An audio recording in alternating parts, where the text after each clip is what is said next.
The morning after, the movies. But I hope you leave enough room for my fist because I'm going to ram it into your stomach and break your goddamn spine! Ah! Uncensored, spoiler-filled movie reviews and fun only available at xrock.com. I'm gonna scissor kick you in the back of the head. Movie time. Hey, buddy, ever heard of a line? Hey, have you ever been dragged to the sidewalk and beat until you pissed blood? Starts now. I'm gonna take you to the bank, Senator Trent. To the blood bank. All right, season 3, episode, or wait, start over. Ready? Boom. It's 4-3, right? Season 5, episode 3 of Morning After the Movies podcast, and we're featuring an Amazon Prime original, Without Remorse, starring Michael B. Jordan as John Clark, or a different John. We're not even in the spoiler section yet. And already you're giving away his name. The book's been out for about 30 years. So. Yeah, but still, nobody reads books. You know this as well as I do. Based on John Kelly, man. They're on John. They're all Johns. But it's based on a Tom Clancy novel from many, many years ago, and just another iteration of the Jack Ryan era of books for Tom Clancy. So let's have Randy go first. Oh, Randy, what did you think about Without Remorse? Well, I have questions that will come later in the spoilers, but this was tough. These aren't typically my kind of movies, I guess you could say, but I like Michael B. Jordan, big fan. That's why the first time I ever saw him was in Friday Night Lights. That's why I have my background, and thought he was awesome at that. This was before he's like a big megastar, right? And the sexiest man alive or whatever award that he got recently. But anyways, so big fan of him. Tom Clancy, I've played some of his video games before, I guess you could say, or things that were based on his video games. So I don't know a whole lot about him either. There's a lot of stuff in here that I enjoyed, but a lot of stuff that I thought was wouldn't actually happen. It was unbelievable in some sense, I guess you could say. So plot line, boy, kind of goes all over the place, gets a little crazy, a lot of twists and turns. Some are maybe a little bit predictable, some not so much. The guy who thinks the bad guy, I guess, is not the bad guy, but again, I don't want to spoil too much. So I don't know. I don't really know what to base this off of. I have nothing to compare it to other than just a movie that was on Amazon Prime. Yeah, that's exactly what you're supposed to do. Yeah. Nothing has to have like a background build up to everything, Randy. Like, I mean, I feel like you're doing with us all these movies. Like, you need to know something about it going in, but just take it for face value. As I'm trying. Did you watch all of the other Tom Clancy movies to get ready for this? No, see that. No, but you're not supposed to. Jack Ryan doesn't come up in any of these movies, so you're okay. This is I know this season. I feel like I'm almost have to in a way, because the last couple of movies we saw had some. Well, Mortal Kombat. All of them had other movies. I was just messing with you. It was a joke. But even Mortal Kombat it's its own story from the beginning, starting over, and just like this is. So you don't have to like have any preconceived notions or anything. You just have to say, how was this movie as the characters were introduced to you, because we're all getting introduced in the same way. I don't remember anything about Jack Ryan. Big J had said just in passing that whoever character that Michael B. Jordan plays, John Kelly, had popped up in another movie before, but I don't remember what the hell movie that was. Willem Dafoe played him? Is that what you said? Yeah. I don't remember that at all, but that's okay. I mean, this is a whole new thing and a whole new take on it. So just take it at face value. So I'll wipe all that out. But yeah, so I mean, starting within the first 5 to 10 minutes, there's already a little bit of conflict. So you kind of know who might be a good guy, who might be a bad guy, and where that's going to go. And like I said, my mind was trained to think that the whole time, and I was wrong, given what happens. And again, we'll talk about that later. So I like Michael B. Jordan. I'm a fan. I almost didn't want to be a fan of this at the beginning. And then as things unfolded and I watched more, I got more interested in what was going to happen, or who was doing what, or where he was going to go, given what happened. I mean, again, I can't say too much, but some pretty big turns of events happened pretty early on in the movie. And so you wonder what he's going to do here and what way he's going to take it and how everything's going to unfold in the end. And we'll get to that. But I would say overall, I don't know, again, the plot line jumped around. To me, some of this stuff I did not think is plausible when I really look at it. And those are the questions I'm going to ask you guys later. But I was looking at more of like a video game sense, given some of the Tom Clancy video games. It felt kind of like a video game watching it for a while, like just how it was playing out and how all the action scenes went.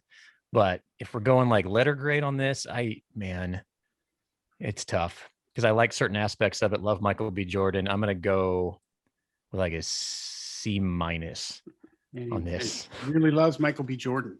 God, I do, but I like him in stuff like Friday Night Lights and a bunch of other movies he's been in. Would you say you would give Friday Night Lights like a C plus or?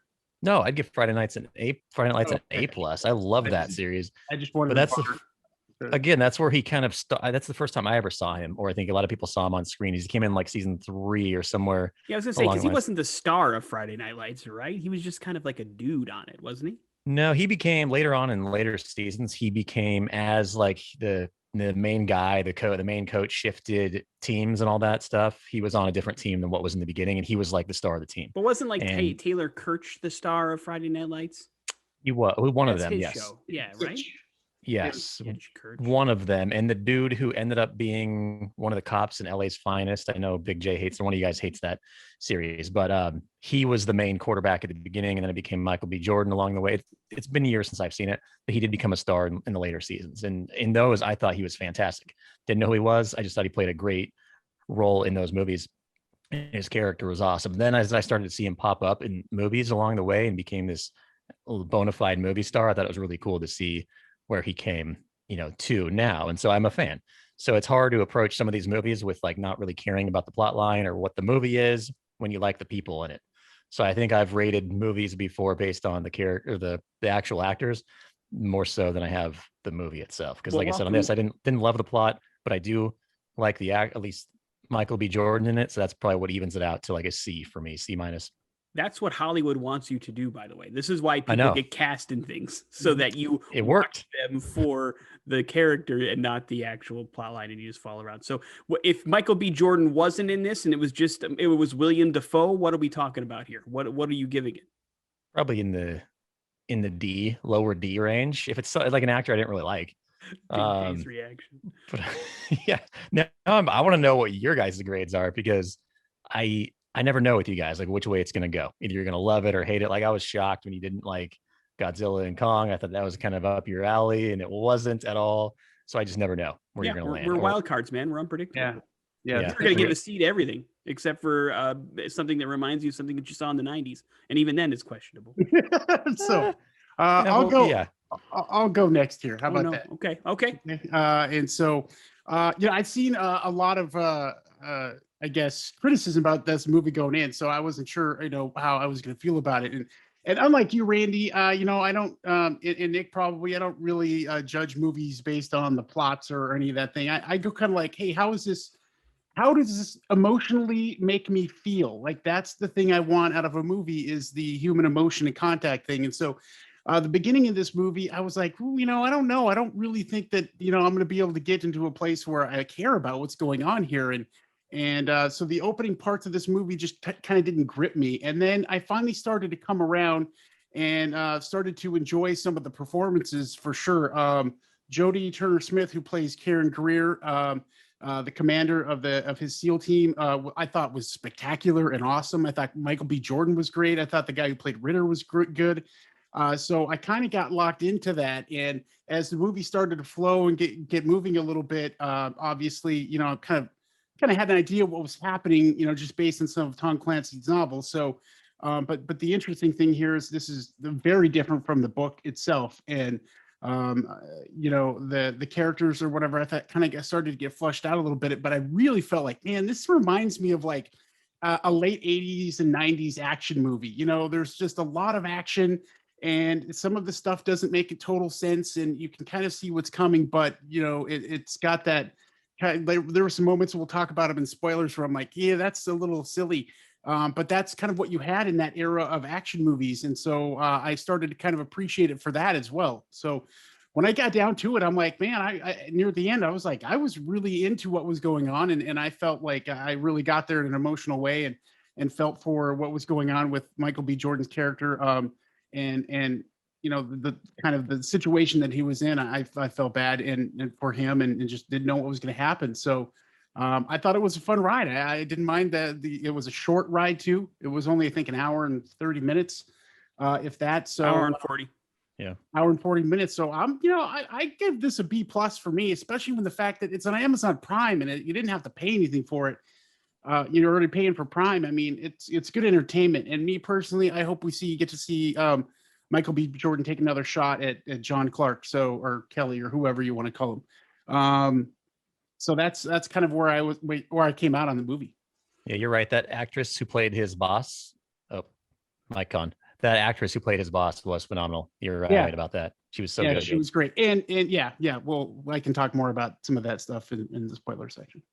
Yeah, and then on my side of things, listen, when I go see a movie, I just kind of want to have a good time. Either I'm emotionally invested in it, or it makes me laugh, or it's so bad that it makes me laugh. I'm all for movie experiences like this, and this is one of those that actually, surprisingly to you, Jay, I was hooked in the first 20 minutes just because of that it was gut wrenching, man. I mean, the whole situation, if you don't get emotional from what the journey he had to go through, I'm not sure what's going on, because it was pretty rough. But when you break it down to its true form, Without Remorse is a revenge film. That's what it really boils down to. And there's a lot of those out there right now.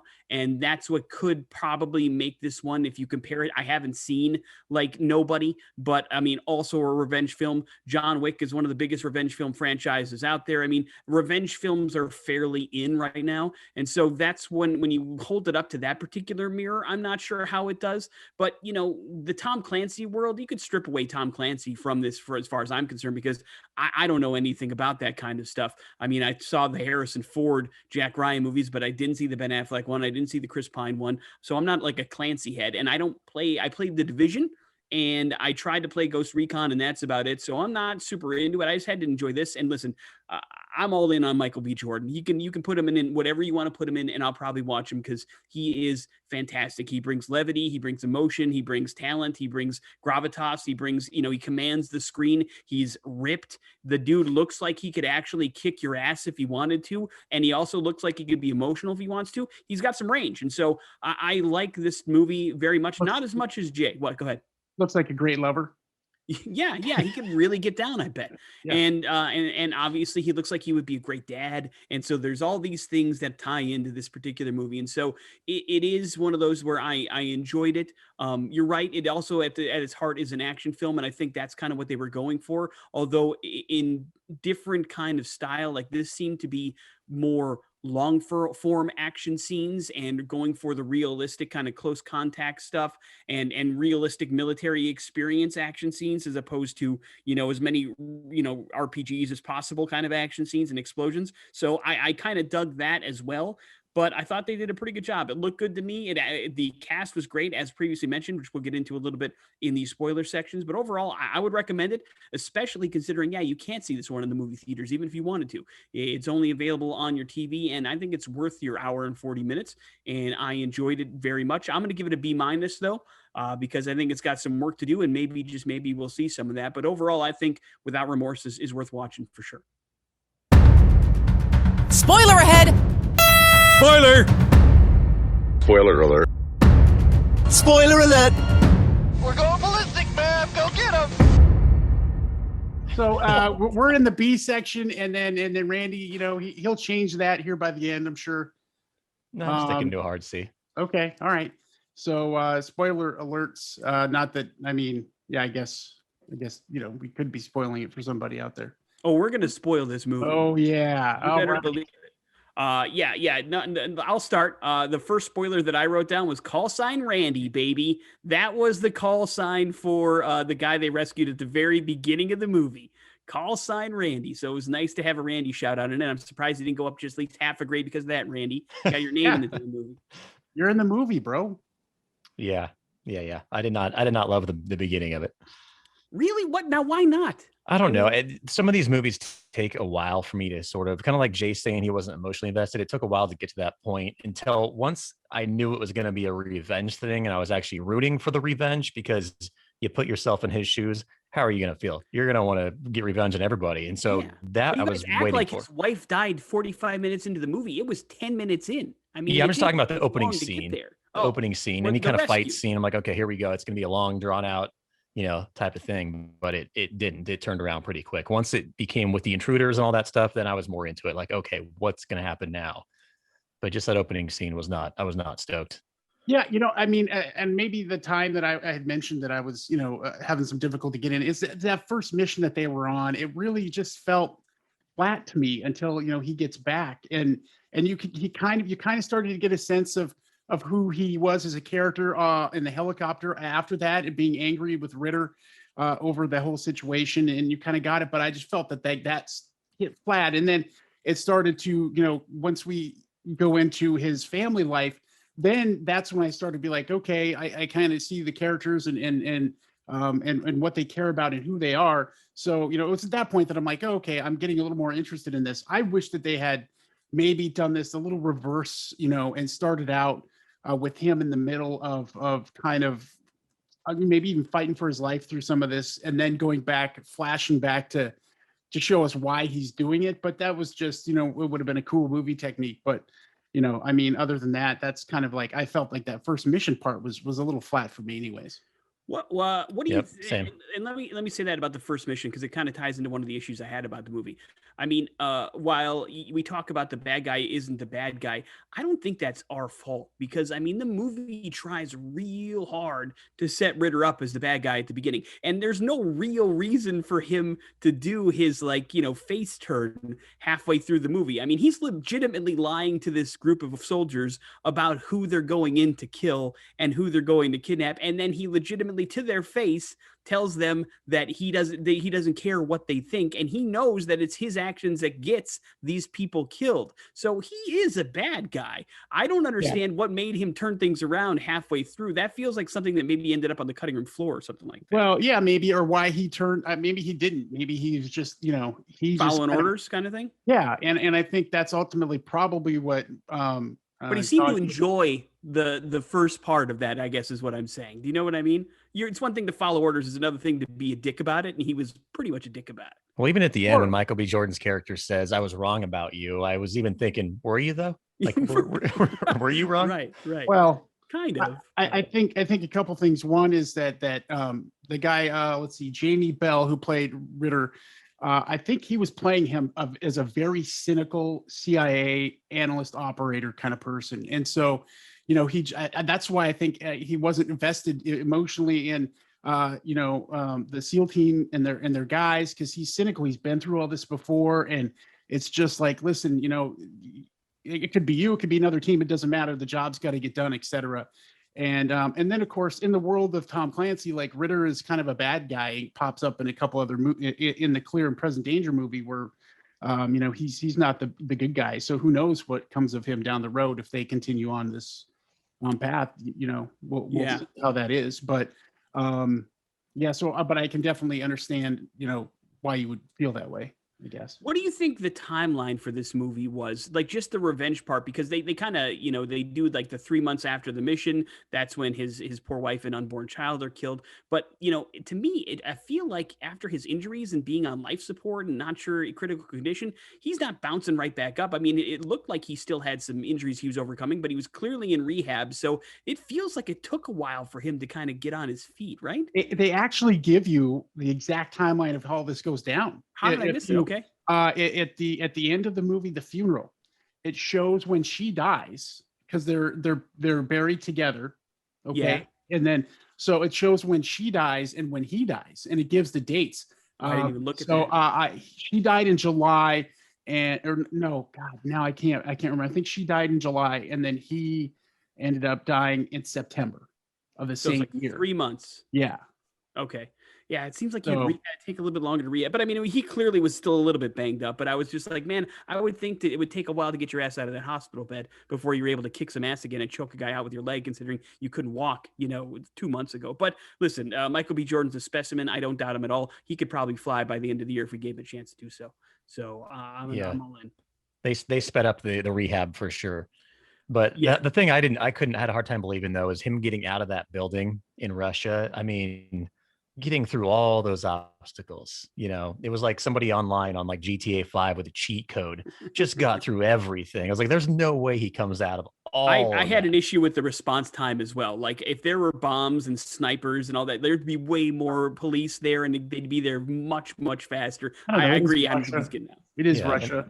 And they just drove away in the van and he's just up there. And I was like, there's no way he's getting back. I really thought he was sacrificing himself and there was no way. Well, he did put on a Russian uniform in order to escape the building. Yeah, I don't think he's going to be able to put on that flak jacket with his arm hanging the way it was either, but it's still.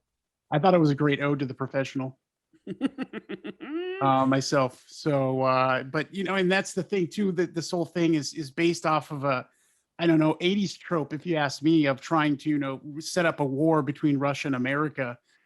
It certainly doesn't speak to, the current political, geopolitical problems and issues. That's why I kind of felt like it was 80s, 90s. And it's weird too, because, that would be in a typical Tom Clancy, novel, but that's not what happened in the actual book Without Remorse. So it's just very interesting that they went that direction. And I don't know. Yeah, well, it's clear they tried to put it in present day. That was a big thing. So the Cold War stuff that Tom Clancy wrote about doesn't really take precedence today. And so the idea of starting a new one was actually a pretty interesting wrinkle, I thought. But also, and they kind of said that, Guy Pearce said that in his little reveal speech at the end about how Russia. Yeah, that we need a common enemy because we're fighting. Half the country hates each other because we have nobody else to hate. So that kind of made sense to me. By the way, speaking of casting, Hollywood, this is how I knew it was coming. Guy Pearce hasn't been a good guy since Christ was a kid, man. The second he's on the screen, I know he's going to turn bad. My wife hates that guy because of the Count of Monte Cristo. No, not Crisco, like the fat Cristo. Yes, yeah. Cristo. So yeah, he's always a bad guy. So even though they were painting him as one, I'm like, where's the flip? Where's he going to be the bad guy? Yeah. And then it came, and I was like, okay, it makes sense now. There you go. The other part that I wanted to yap about a little bit was, how about Bert Kreischer showing up, former guest of The Morning After? I'm not sure I'm buying him as a CIA assassin, but he was the guy that was the big bad that blew himself up. And so I thought it was interesting. That is not Bert Kreischer. No, it's Bert from Stranger Things. What's his last name then? His name is actually Brett Gelman. Brett Gelman, another guest of The Morning After. Sorry, I had Bert Kreischer. You got our guest mixed up, but he's great. I love that dude. He's a great character actor. He's awesome, but I just don't buy him as a CIA assassin. But it was cool to see him in there for just a little bit of a bit part as far as casting issues I had. But we talked about how this thing could continue maybe down the road. Tell me you both saw the post-credit scene, yes? Yeah, I was going to ask you guys that. Wait, post-credit scene? Oh my God, Big J turned off the movie before the post-credit scene. Yes. So to Big J's defense, I've been doing that on most of these movies because it's different than in the theater when we're together and we all stayed and we wait. It's not the Marvel Cinematic Universe, damn it. Still, at home, they're setting up. So they're clearly setting up a franchise. So here is the post-screen or the post-credit scene. You fast forward, it says 1 year later, right? After the credits roll, it says 1 year later, and you see Michael B. Jordan in front of the Washington Monument. And he's just standing there, and then Ritter comes up behind him and says, "John," and Michael B. Jordan says, "Congratulations." What does he say? What's the head of the CIA called? All of a sudden, I can't think of the director. Director, yes, he says, "Congratulations, director! You got a way to go on the big promotion." And Ritter says, "Thank you." And then he says, "What are you doing here?" And he says, "I have an idea. I want to put together a team of counter-terrorists across Rainbow Six. That's exactly it. He said, he goes, "I've got an idea. We work with NATO, and I'm in charge of it." And he goes, "And what do we call this thing?" And he says, "I want to call it Rainbow." And then he asks him why, and he says, "It's personal." And then who's going to head it up? Yeah, but they ask who's going to head it up, and he says, "Me." And then he goes, "Good to have you back, John." And he says, "It's good to be back, mother effer." Except he didn't say the F word. And so that's how the post-credit scene laid out. So they're clearly setting up the Rainbow Siege or Rainbow Six Siege kind of franchise out of this thing. That's awesome. That's way over due because that book is fantastic. It's a really good book, and it was really ahead of its time because of the world of terrorism and how it ended up working with all the different agencies throughout the world that work together now. So that's really awesome. And the thing about it too is that we were talking about Jodie Turner-Smith's character, Karen Greer. So, her in the movie anyways, her uncle that they were calling was played by James Earl Jones in the previous movies, Admiral Greer. Okay. And he was a major part of the CIA, actually, and he's the guy who got Jack Ryan into the CIA for the most part. So that's another name that kind of, I guess, if you want to call it an Easter egg or what, but that was pretty cool, I thought. Does this tie in at all to the John Krasinski series on Amazon? Does anybody watch that? Do we know if there's any Easter eggs for that in this, that like they're planning on marrying those together? That's a great question. I mean, it would make perfect sense, but Krasinski is nowhere to be found on any of these credits.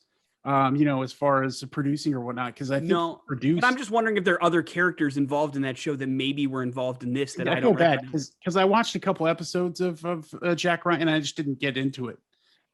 So I'd have to maybe go back, and that would be cool though. That'd be neat. Was she in any of those or just referenced in them? I don't think but is she at all in like the previous movies, like his niece or anything, Jay? No. They just wanted to throw that name in, I think, to the whole thing because you think it's a made up character, like she's not in the books or anything like that? No, I don't remember her in the books at all. Okay, but Admiral Greer was so. But that's great. I hope that they do continue to do this because Michael B. Jordan was great. I think it would be great for him to be able to take on this role and continue on doing it. So the only thing I couldn't figure out, the question that I had was before the ending credit stuff, when Ritter sat down and asked for a favor, what was the favor he was asking for? Was it to let John Kelly go and get him the passports and stuff? Is that what the favor was? I think so, right? To get him the other identities, because she mentioned that the CIA came up with this identity for him. So I'm pretty sure that was it. Who he was asking, I don't know. We've never seen the guy before, but I think that was the favor he was looking for, to just give him a free pass to create a new life or something like that was the idea for giving this in exchange for the information. Cause he also played the tape at that scene, with the Guy Pearce confession. So. Yeah, because I thought it was the president at that point, right? Because he was going all the way up, and I was like, this has to be a pretty big ask. They could just make the fake passports and stuff on their own. So I thought maybe there was like a bigger thing that I missed, but guess not. No, I don't think so. They would need to do that in order to keep the character going. Any other spoilers you guys want to get into? No, just watch the ending credits now because they really got to. It's hard to do that with an at-home movie because I don't think a lot of people stick around. Right? They're just changing the next.